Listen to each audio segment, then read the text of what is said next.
আপনি কার কাছে এসেছেন? হ্যালো, আপনাকে বলছি, কার কাছে এসেছেন? আপনি এখানে দাঁড়িয়ে দিয়ে সব আলতু ফালতু ধোয়া খাচ্ছেন কেন? চিৎকার করছেন কেন? আপনি আমাদের কোয়ার্টারে এসে আলতু ফালতু ধোয়া খাচ্ছেন কেন? আপনাদের মতো সব ফালতু বাইরের লোকজন এসে আমাদের কোয়ার্টারের পরিবেশটা নষ্ট করছে। আপনাকে আমি নেক্সট টাইম এখানে যাতে দাঁড়িয়ে এসব আলতু ফালতু ধোয়া খেতে না দেখি, সাবধান করে দিলাম। কে আপনি? Quarter captain. আপনার এই ক্যাপ্টেন্সি অন্য কোথাও গিয়ে ফেলান। নেক্সট টাইম এটা করবেন না। গো ফুটেন।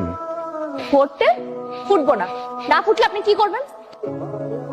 একটা দেখেছেন, এক একটা চরের ওজন 30 থেকে 35 কেজি। ঠিকঠাক যদি একটা বসে যায় না, 7 দিন করতে থাকবেন।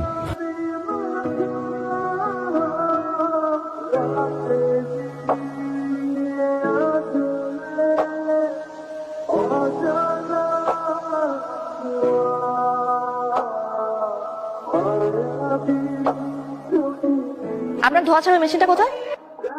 ওই মেশিনটা যেটা দিয়ে আপনি সবসময় ধোয়া খান, কোথায়? আচ্ছা, আপনার কাছে টাকা হবে 300? কফি খেতে যাবো, চল। কফি খেতে যাবেন কার সাথে? আপনার সাথে। কফি খাবেন না? তো আমি চিকেন কফি খাওয়াবো। কারণ আমি দেখতে সুন্দর, সুন্দর মেয়েরা যদি কখনো কারোর কাছে কিছু চায় তাকে না করতে হয়। চল। কফি?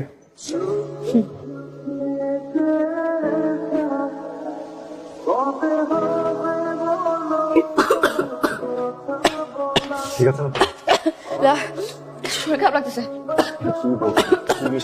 ঠিক আছে কিছু বেজেছে, মাথা ঘুরতেছে। আমি 999 কল করবো, পুলিশ ডাকবো। আপনি এগুলো ইচ্ছে করে করছেন না?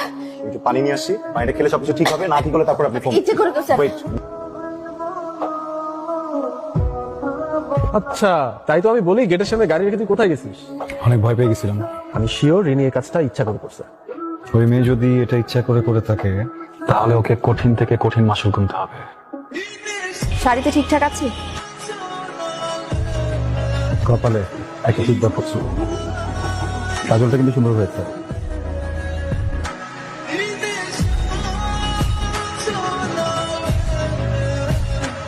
ঠিকঠাক। থেকে বের হচ্ছে না। আপনাকে বলেছিলাম না আজকে আপনাকে কফি খাওয়াবো।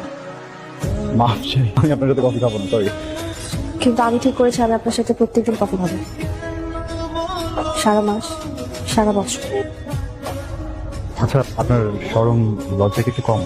আমার অনেক কিছুই কম, আমার অনেক কিছুই অনেক বিশেষ। আমি এখানে দাঁড়িয়ে আছি কেন? ভাবছি কি? আপনার সাথে কফি খেতে যাবো নাকি ইউটার্ন নিবো। যেতে পারেন।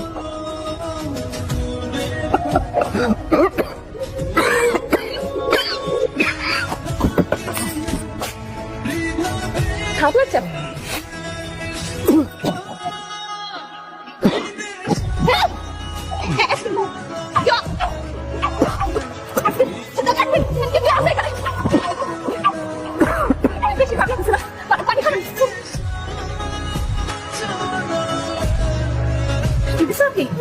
ভয় পেয়ে গেছিলাম। ডাক্তার কাছে যেতে হবে, হ্যাঁ? তোর হাত।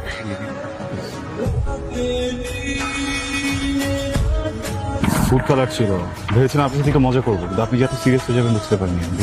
Please sorry. Rini, Rini please শুনে না। রিনি, তুই কি এখানে এভাবে ফুলটুল নিয়ে দাঁড়ায় থাকবি? আরে তুই বুঝতেছিস না কোনো কিছু। আমার ওর সাথে কথা বলতে হবে, আমি শান্তি পাচ্ছি না। ভাইয়া, আপনি কি জানেন আজ না ক্লিনিকে ছেলেপক্ষ দেখতে আসবে। ছেলেপক্ষের পছন্দ হলে আজই কাবিন।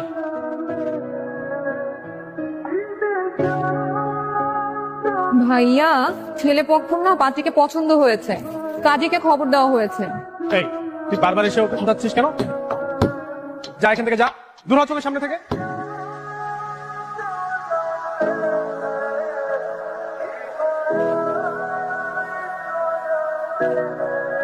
আপনারা আমাকে মাফ করবেন, আমি জানি কাজটা মোটেও ঠিক হচ্ছে না, কিন্তু কে তুমি?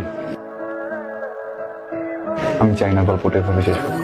যে শেষ হওয়ার ভার নিয়ে এই শহরের রাস্তায় আমি হেঁটে চলতে পারবো না। প্রচন্ড মেঘ জমে আছে ভেতরে। আপনি চাইলে এক ফোঁটা বৃষ্টি হবে।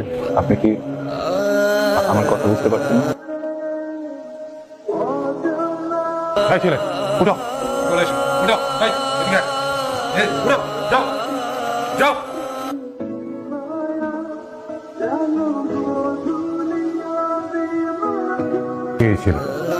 একই প্রশ্ন হলো।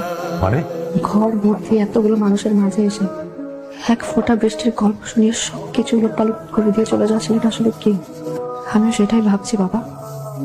কি বলে তোমার মেয়েটা? কাদের সাথে থাকে? আমার ঘরটাতে কি হচ্ছে? হেরে গেল